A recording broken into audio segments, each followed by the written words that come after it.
Hey everyone.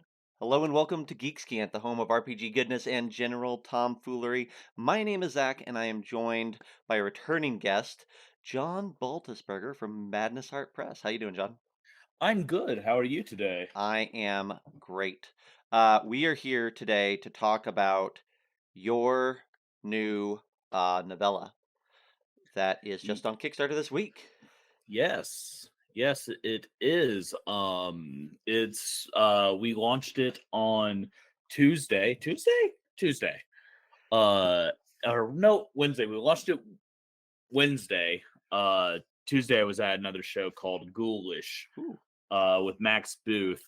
Which if you haven't checked that out, yeah. What is that? uh content warning, extremely mature content, but it's essentially just inside jokes about penises from a All bunch of right. immature authors. Uh Called so if that Ghoulish. sounds good, Yeah. like it's great. We launched Tuesday, and I do, if I go live on Facebook as I hit the big red button to launch us into space. And so I launch it, and I turn to the camera, talk for a second, glance over, and we have funded in 5 minutes. So Nice. it was Yes. it was really an incredible moment. And we've really had a lot of success with it so far. We are currently, as of speaking to you right now, at 1,175% funded. Nice. So Yeah. we're That's good. we're very happy with the trajectory of the project.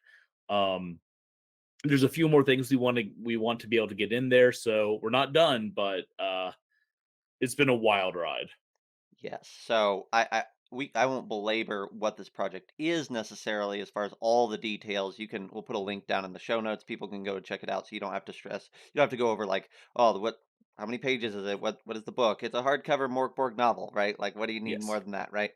Um but there's a lot of stuff on the YouTube page, YouTube, gosh dang it, on the Kickstarter page. Like, you got a video of you reading the first chapter, and you got some testimonies and reviews from people who got an early copy. So all that sort of stuff, we're gonna say you can find that somewhere else. And today I thought, well, it's already funded, so we know that this thing is gonna happen, right? Yeah. Yeah. The and you've already written it. It's going through editing. There's a couple little tweaks that you're It's gonna be actually doing. through editing. Yeah. Uh, there's a few things we're going to change. One of the tiers is going to name some of the characters. Mhm. Three of those have already gone. We have three left. But so I have to go back and I have to rewrite a couple of things to put this in there. There's a few design things because we say this is compatible with Mork Borg, and there was a big, I don't know if you're aware, there was a big controversy when I first announced I saw this that, yeah, about on whether the like how Twitter, can a yeah. novel be compatible with Mork Borg. And there's a lot of back and forth about that discussion, but at the end of the day, there's game content in it. Yeah. So it is technically it is technically a compatible game supplement. Yeah, it's also, I think, like, the logo that you throw on Morkborg products is a logo that just says "compatible with," and the nice thing about the license, quote, unquote, "license," Mhm. that they provide is that idea of making a third-party product, can be applied to anything within the Morkborg space, by and large. Johan and I were talking about this because, on one hand, we were not me, but so were members of the community who are just like, no, that's our third party license, and we get to do with it what it wants, and the naysayers can Yeah. go suck an egg. And technically, yeah, that's true for Mhm. sure. But on the other hand, it's very important to me personally to keep the community healthy, Mhm. supportive, and to listen to people who are frustrated. And so Johan and I were talking about maybe making another logo that's like um takes place in the dying lands, Mm. or something similar. Obviously this cover's done. So Yeah. Yeah, yeah. that's what it's going to look like, but we're going to, what that means in the future, we're not sure yet. Because it is a fluid thing. The important thing isn't the logo that's on it. Mhm. The important thing is that we're building a community. We're building content together, Mhm. and that's what makes the indie RPG scene so exciting. Absolutely. Absolutely. I think it's also what you just said there. It's something about listening to the community, but it's also about turning to the creators, right? And saying, "Hey, Mhm.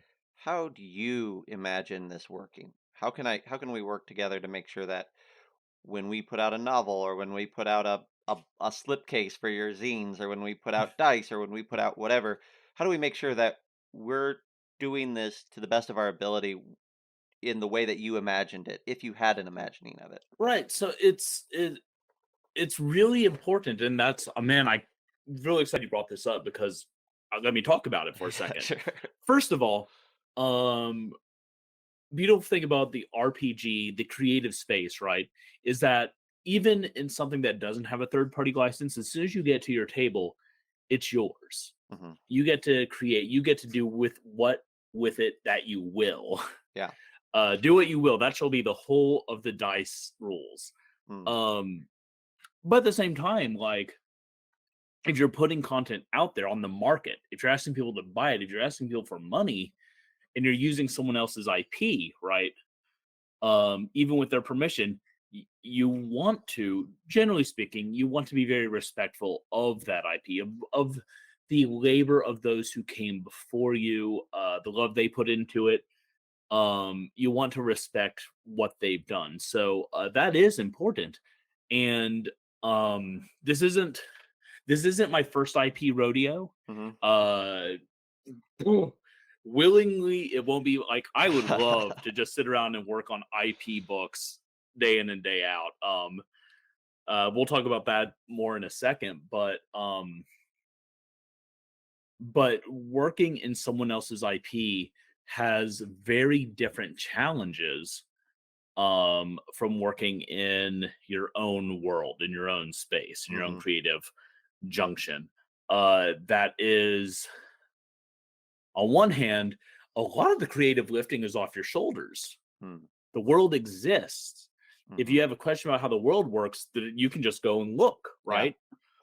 On the other hand, There's a responsibility there, right? Like, that's the there other side of there's a it. responsibility. Like there's a responsibility of saying like there's a section of the novel in which they go to Kyrgyz, uh, and I have a vision of what Kyrgyz is Yeah. and what the Blood Countess is.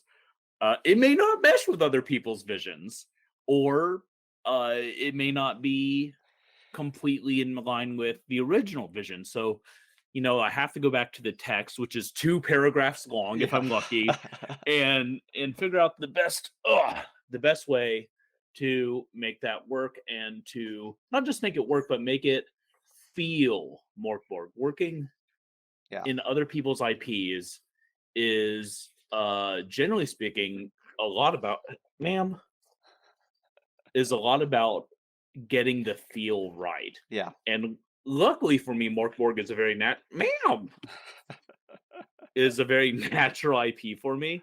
But I've worked in other. I wrote a section for a karst supplement that's coming up. Mhm. And if you're not familiar with karst, it's a very cool setting. It's quiet horror. Ooh, okay. And if you know anything about me and my writing, my writing is not quiet. Yeah, yeah, It's yeah. very loud. I am the Michael Bay of pulp writers. Lots of explosions. And so that was an interesting challenge, but getting the feel, getting the tone, getting the for lack of a better word, emotional resonance Mhm. of that world was as important as getting the details right. Mhm. Mhm. I like that. Yeah, I've gotten to read the preview copy of your book, and yeah, you mentioned Kyrgyz, and to me, like, when you started describing them, like, huh, yeah, okay, that I can get behind that. It's a little bit different than what I imagined, but it's like, that's what I like about us jumping into a new medium is that it gives us an opportunity to describe some of these things in a different way than what you would typically in an RPG book. Mhm. And to me, I think the thing that I like most is that anytime you adapt to something to a new medium, it's not going to be a perfect one to one for maybe how everybody imagined it. But what I Mhm. like is that I read through the whole thing. I'm like, this feels like Mork Borg, right? Like Mhm. it doesn't feel like John wrote a horror story and you know crammed it into the crawl space of Mork Borg, right? And so yeah, like I wrote an adventure that takes place on the shorelines of Kyrgyz, and I read your story, and I'm like, all right, well that would definitely be a little bit different than what I interpreted it as, but I don't think that they're incompatible, and they're not incompatible because um we both have the I think both have the same spirit of seeing the same game, and we're just viewing it through a slightly different lens. But as Well, f- go ahead. I was gonna say is I actually, I have read Seven Aboard, Yeah, and I have that Seven Aboard's world is part of my like overarching Mork Borg, yeah, universe. So it's interesting. One thing I want to point out real quick before we get too yeah, yeah. far is that while this is a sanctioned Mork Borg novel, right? Uh, Johan Nor did the cover. Uh, Pele is doing the forward. It is sanctioned. It is not canon, and that's extremely important. Like this is not. We're not. I'm not. Look, hey, Games Workshop. Yeah, If you want to have a talk, I am here and I'm ready to write stuff for the Emperor. yeah, However, this isn't a 40K book. yeah. It's not like you're going to read this novel and that is how the same Morkborg world that your games and your supplements need to exist in. Mm, This is John Baldisberger's interpretation for this series of Morkborg novellas. I might write more books in the future that are completely divorced from this version of Morkborg. yeah. Um, because again, it I take a little bit of inspiration from Ravenloft, right? Mhm, Where different authors were just kind of like slamming whatever they wanted Ravenloft to be into their own little fiefdoms. mhm. So much so that there was some legal issues with that one. Lord, Yeah. Lord Soth, if you don't know from Dragonlance, went to Ravenloft for a little while, and someone got into a lot of trouble. And they pulled Lord Soth back into the Dragonlance to Kryn, Mhm. removing him from Ravenloft. Hopefully, there's not going to be any legal trouble here. Mhm. But my point is that nothing I write should be considered canon. I The only canon is what's in the core book, and even that is completely up to your interpretation and reworking. I think that's a really interesting topic. Maybe let's sit there for a moment. Like the idea of canon, I think, is really interesting in Morkborg because unlike the Forgotten Realms and things like that, like we as writers, when we put out a Morkborg book, are allowed to use the setting, the locations, the NPCs, the yada yada that comes in that core book. And we've seen already that people build on each other's products, right? Mhm. Referencing or notating. One adventure might lead to another in some hints or vagaries. Um, and I think that that is really cool in and of itself. We also see that, third party creators write things that are then adopted into, Heretic and books like that that are then released to the wider, under the quote unquote, the official cult.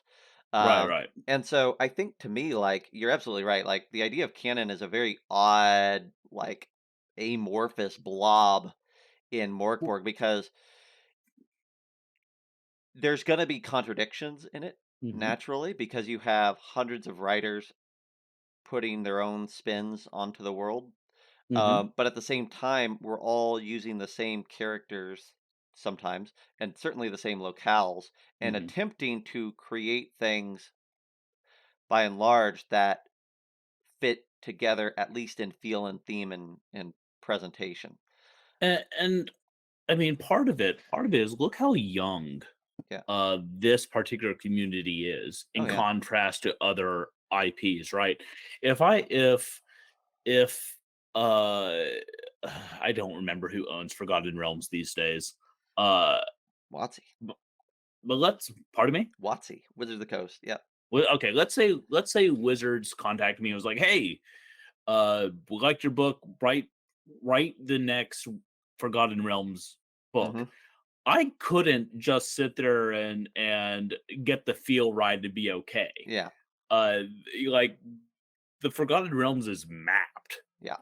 It is there are hundreds of books Hmm. that take place in them, all written by one crazed man. That's not true. There's lots of authors that work in that space, but we all know who I'm thinking of. Hmm. Um, but at the end of the day, like Mork Borg is brand new, and in pirating terms, the map is not filled in. Yeah. There's lots of wide open spaces for you to, slap a town. Hmm. The intro of this book takes place in like a small fiefdom off of Galgenbeck. Yeah. Um, that's not on a map. I didn't Yeah. Yeah. find that or talk to Johan like, hey, tell me about the suburb. No, Yeah. I said I think there should be a fiefdom owned by a petty lord here, Yeah. and I did it. And there's lots of room for anybody to do that. I've had a lot of people reach out to me and be like, "Hey, isn't putting something in canon kind of contrary to whole Mork Borg?" Absolutely, I'm not doing that. I'm writing my thing. You know what And I think of other, it as? Because I think I've been fascinated by the idea of this for a while. And you know what? How I justify it? I justify it in the same way that George Miller justifies Mad Max. Right? George Miller talks about like the idea of Mad Max is not that you know he is the same individual did all of these stories that he's telling, right? But that this is a legend, and that the legend it has evolved, and there's this Herculean entity in the apocalyptic future known as as Max, and we take various stories, various fragments of stories, ideas, themes. And when we retell the stories of the early days of the apocalypse, we assign these legends, and we assign the deeds done in these legends to a singular entity known as Mad Max. Um, right, and that's why there can be contradictions. That's why Mad Max can exist. It's like James Bond, right? He can tell 40 stories, 40 adventures, 40 years worth of things, and not break itself because it's inherently designed to be broken. And I think of the same thing is true with Morkborg, where it's like we all are going to tell stories of King Fathmu or mm, Lady Anthelia, or your fellow in this book, Dodds. Um, and are these stories true? Are they canon? Well, maybe. They're definitely stories that are told. And, some of you are going to latch onto it and say, Whispers of the Dead Saint, John Baltusberger's stories are the ones that I want to be true for my world. And other people are going to say, well, those are just stories in my world. That's just something that we tell, that people tell each other or whatnot, or maybe they don't exist at all. But it all works because we're not trying to create a singular trail from the beginning. right. So, I'm gonna.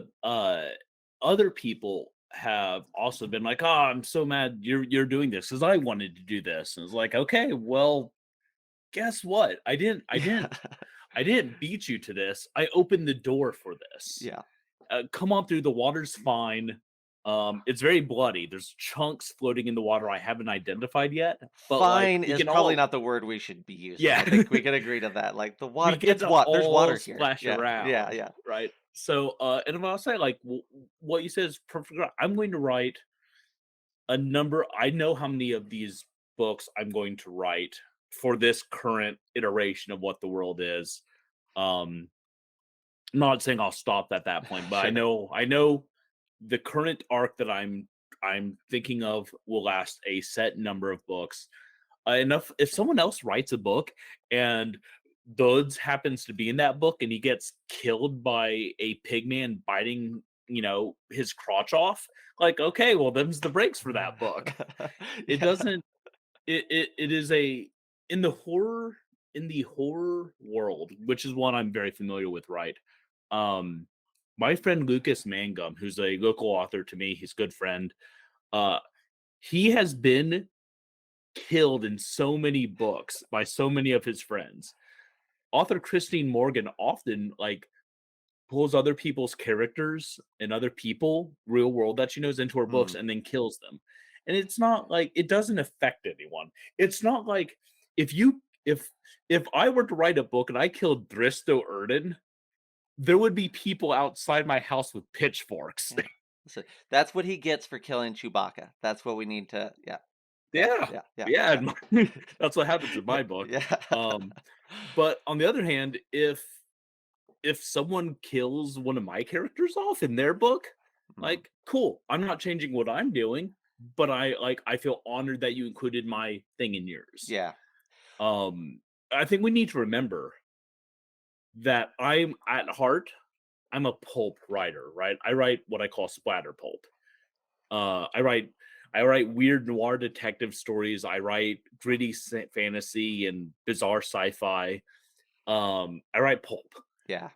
It's ultra violent pulp, it's grimdark pulp, but it's pulp. Um, the pulp authors of the 1930s shared their IPs constantly. Mm, Robert Howard wrote weird cosmic horror involving eldritch Cath- Lovecraftian gods in Conan stories. mhm. Ashton Clark Smith is a much better Lovecraft than Lovecraft was. They shared these IPs and they shared this space, and that's why it grew so big. The Mhm. reason we still talk about Cthulhu and Lovecraft isn't because Lovecraft wrote an incredible masterpiece in the Call of Cthulhu. It's because a dozen or more weirdos sitting in various houses across America and Europe all said, "Okay, cool, let's get in on this. Let's write this weird kind of fiction." Yeah. And that's what we're doing now. That's the space we're growing in, and it's very cool. Let me take you let's walk down that road a little bit. So you mentioned that you have a plan, an idea, a dream of continuing this. What what so you wrote this Whispers of the Dead Saint isn't tied to any adventure theoretically, like it's not a reinterpretation or anything. It's a unique story. It's yeah. Um is that is that the plan to going forward is to tell more stories of Dodds or what are Okay, your dreams so there? look, I don't want to give too much away Yeah. because there's some stuff that I think my favorite thing as an author is when a reader or an editor comes back like, hey, what the hell, man? Yeah. I love those surprises. I love it when readers experience visceral moments. Mm, Um and partially because I just like viscera. mhm. But jokes aside, Dodds does survive this adventure. I'm Spoiler. not going to tell you. I'm not going to tell you who else does. Mhm. But Dodds does make it to the end of the book. We'll see him again. Um, but I have been working with Christian Eichhorn, Mm, and and I'm going to be novelizing some of his adventures and modules in the future. So, so for the very next one, for instance, Duds will be joining the Boneheart Crusade, nice. Oh, which is so one of good. my favorite of like he has so many good ones. That said, like, hey, if you're a creator and really like you really want to see a novelization of your adventure and you think you'd like me to do it, reach out to me. Let me see. And I have a basic overarching plan, but how it gets from point A to point everyone's dead, Mm. that's up to some interpretation. Mhm. Mhm. Well, and, I really like the idea of, like, stepping into these adventures the Boneheart Crusade because people learn and, and retain knowledge in different ways. Mhm, Um, and as some people really enjoy perusing when they're prepping to run a game, they enjoy reading it in the framework of an adventure presentation like mhm. Bonar Crusade. You flip it through, you see crazy graphics, you say tables, you see blah blah blah blah, and you find the story through all that, right? Right. But in the same way that some people learn a board game through reading the instruction manual, and some people learn a board game through watching a YouTube video, Mhm. and neither one of those are wrong. Very much here, like I think you could read Whispers of the Dead Saint as a game master and see the plot points and say, "Oh, well, I'm going to have my party run through that." And if you picked up Boneheart Crusade and you're thinking about running it, well, if you run it next year or whenever you finish that book, like you're going to have both Icorn's great writing, and you're going to Mhm. have the novel. And between both of those, hopefully, there's a way that helps you as the game master really retain the elements of the story, hold them in your head, and be able to pull them out and orchestrate them to fashion the right story for your table.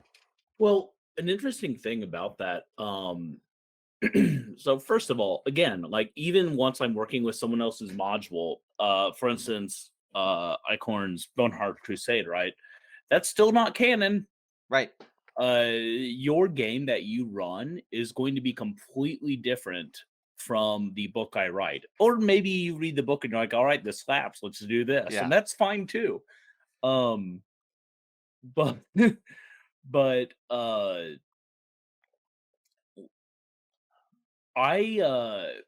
I'm sure a lot of our listeners are probably familiar with the Powered by the Apocalypse system. Hmm. I have a dozen RPGs, there we go, pointing that direction, that run in that system, but I never really grokked how it worked. Mm. They're fun to read, but I was like, I don't know how this works in gameplay. And then I listened to season 2 of the Adventure Zone, Mm. which used Monster of the Week. Right. And listening to Griffin and Justin, Travis, and Clint run through it and actually playing the game, Mm. I was like, "Oh, that's how those rules work. Right. Okay." And listening to how they structure the story, uh, also helped me say, like, "Okay, that's how you use this system to build a story." Hmm. So, different tools and different media can work not just to inspire you, but to kind of give a guiding light Mm. through the world. And I'll tell you, like something that jumps out to my mind here when you talk about that is there. I remember reading Dragonlance or Forgotten Realms stuff and being like, "Oh, there's a spell, there's a whatever." Like there's magic missile. They don't call it magic missile, but that's what it is, right? yeah, yeah, yeah. Um, and the interpretation, the visual spectacle of it, I thought was like, "Oh, that's really cool to see that interpreted in a more descriptive tone," which was super helpful then when you go back to running a game or at being a player. In the same Hmm. way, there is a scene, and I won't get into it, but there's a scene in your book, a chapter in your book that involves a palanquin.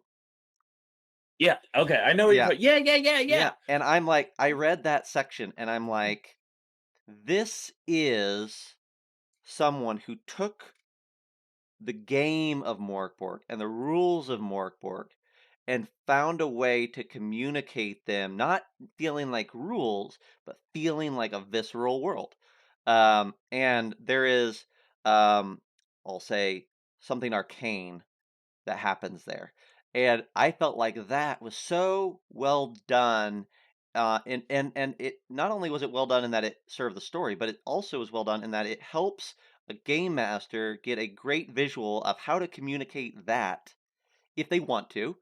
They Hmm. have an interpretation now that's super dynamic and all the great details that they can drop into their game. I think that's the sort of thing that you read that and then you take that back to Morkborg, your games, and you've made the games better, right? And I love that the game served your story. Now your story's serving the game, and I think that there's something really cool about those moments because when you're working in IPs, if you're working in a solely story based IP, you're just pulling places and people and personalities. But when you're working on an IP like a game, right? Pulling mechanics from the game and making them work in the story, those are the moments that make players of the game pump their fist. yeah, yeah, And I know exactly what you're thinking. Look, I suffer from imposter syndrome. hmm Real bad. Like you've admonished me a couple of times that's right. about it actually. Ian Servos yells at me constantly when I'm down on myself. After writing the scene you're talking about, I sat back and was like, yeah, I'm pretty good at this. Yeah, I'm kind of awesome. It's fine. yeah, I know what you're talking about. I loved writing that scene. yeah, yeah. It was great. It's a great scene. And I'll go so far because I think for me, for some people, it might be worthwhile saying, but like it's a great action scene. Like Mm. it's not just a great Mork Borg scene; it's a great action scene, and I think that's a bonus, right? Because there's plenty of people I think that could probably write a great Mork Borg novel. I think there's fewer people that can write great Mork Borg novel that also gives great, you know, uh, uh, energetic moments that feel alive. And that scene, there's several of those in the book, but that one in particular is like, wow, that was real. I think that to toot my own horn just a little bit, action is probably my strongest space as a writer. hmm I write a lot of combat. I write a lot of violence. It's a thing I have fun doing, and you can read a lot of books. I'm going to go back to the 40K example because they have a billion books. When you're reading those books, you can tell the authors that are like, "This is amazing world building." Okay, I'm going to flip through these 20 pages of action because it's Yeah, not interesting. And then there's other authors in that same space where it's like, all right, yeah, there are people talking. Oh, now they're fighting. Yes, this is yeah, where it gets good. yeah. Um, there's a audio book about Karn the Betrayer. Hmm. Or yeah, Karn. Um, and it's a very short audio book of him like in a arena on some chaos world, and the writing for the action is superb. It's so good. I Mm, think about it all the time when writing. mm, And then there's another book where they get so bogged down in the minute details of like hmm bullet trajectory and like uh every blow is described and every blow is deflected and described Right. that, and it's just like, were you paid by the word for this scene? Like, I can't with Yeah. this. Yeah. So there's a balance. You have to find the right balance in writing action, and I had a blast. Part of my writing philosophy, and it's why I tend to write pretty short books, is I want to get started, and then I don't want the reader to be able to catch their breath until the end. hmm I don't want to give you a chance to get bored.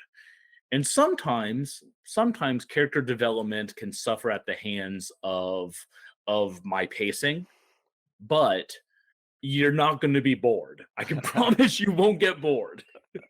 Well, I love it. I think it's awesome. Thank you. Thank you. What else do we need to say, or what else do you want to make sure we say before we round this out here? I think we covered a lot of stuff here.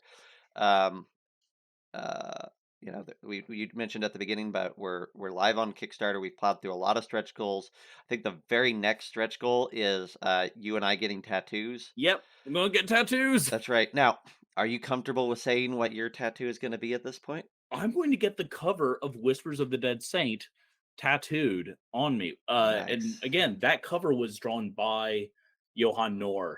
So it's a Mork Borg tattoo from this book drawn by the artist from Mork Borg. And I just feel like it's, Yeah. and the fact that it was drawn specifically for me, like it's Yeah. special in so many ways. And I feel very comfortable getting it Yeah. tattooed on my body.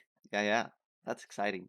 I'm gonna get a sword. I'm gonna get the Zweihander from the core book, or one very similar to that, because that one kind of has the ends cut off of it to wedge itself on the page and to Right. showcase how big it is. But I'm gonna get that. I'm gonna get that Zweihander sword, assuming that we hit our goal. Yep. But I feel pretty confident that we will at this point. And then you've got some secret goals that we're cooking I up. Well, Um, we one of the secret goals, I put out an update this morning that was like, "Hey, I have some more stretch goals because I'm in a madman. If we hit 666 followers, which we did immediately, uh, we're going to add a Whispers of the Dead Saint bookmark hmm, to every physical backer's order. hmm, It will have the cover art on one side, and on the back side, it will have a picture of the protagonist. hmm. So it'll be unique to this book. We're only going to order as much as like we'll order the same number of this as we order the hardcover book. So like you're not going to be able to get the bookmark if you don't have Yeah, the book. yeah, I mean, you could trade like Pokemon cards, I guess, yeah. but again, I really like Kickstarter exclusive content, and that's what this is. Then if we should hit 777 followers, S- um, Let's keep that a secret. Let's keep that a secret. yeah, I'm not going to tell you what I'm going to unveil, but it's a good one. Yeah, Um, and the last thing I'll say is we talked about Mork Borg plans. I have non-Mork Borg plans. yeah. I've been talking to Brian Collin from Vast Grim. Uh, about doing some stuff there, and I'm also like I'm not confined to Morkborg compatible content. I'm currently writing a book 3 of the Splatter Pulp series, Hmm. which is Ibi Ranu the Flesh Crafter. Hmm. Um, that's going to be gnarly. It's going to be a gnarly, gnarly. Ibi Ranu is a mage. He is one of the key villains of the Splatter Pulp universe that I'm Hmm. building, and so you're going to see his origins before he was a villain. Um, and that's what I'm working on right now. So lots of stuff in the works. Um, but this project near and dear to my heart. And to be frank, the better this project does, the more quickly I will be able to start work on the second one, the next book. Yeah. Yeah, well, I think, let's get you there. Let's get you there because we all want. I want another one. I want another dozen. So, all right. Well, this Kickstarter is live right now. It's going to be live for about another week, a little more. If you missed the Kickstarter, you can follow uh, John or myself on. You could follow us. The links will be down in the show notes on various social media. You can check out John's website at Madness Heart Press, and he'll be keeping up to date there. We'll also have uh, some opportunities for you to. You won't be able to pre-order the hardcover because it's only a Kickstarter exclusive. But if you want to pick Mhm. up the ebook, we can. There'll be an option for that, and then maybe down the road we have an idea of probably doing like a soft cover or something at some point. So this isn't going to be impossible to get. It's just going to be not this special Yeah, you'll be format. able to read it, but you won't have the like beautiful art object we're creating because Absolutely. that's KS exclusive, baby. That's right. That's right. Uh, one thing did I see? I don't want to. I know it's not final, but did I see that you're going to have black edged pages or black Black pages? end Yeah, pages. yeah, yeah. I looked at the black end pages, and that boosted the cost quite a bit. Uh huh. So probably not gonna pull that off. Well, you made the right call Because though, because you did the ribbon instead. When I like the ribbon a I lot. love the ribbon. The ribbon, look, so a little pick behind the scenes, doing a ribbon changes where they ship from. So it's worth it. I love book ribbons, so Yeah, it's very cool, and I'm very happy we hit that goal. yeah, yeah. All right. Well, thanks, John, for hopping on and doing this little interview with me. I'm really excited. I got to help. If I did say this at the beginning, I got to help put your Kickstarter together and kind of Yeah. review the project. So I've been not in the weeds fully with you because you're the writer. It's your baby. But I've gotten to see this process evolve and gotten to be, anxiously waiting for this to go live and to get the PDF in my hand and now to get the book in my hand along with everybody else. Mhm. I can't wait. thanks a lot, John, for hopping on, Thank and you for having me. yeah, and I guess, thanks to everybody for watching, and until next interview, we'll see you next time. Cheers.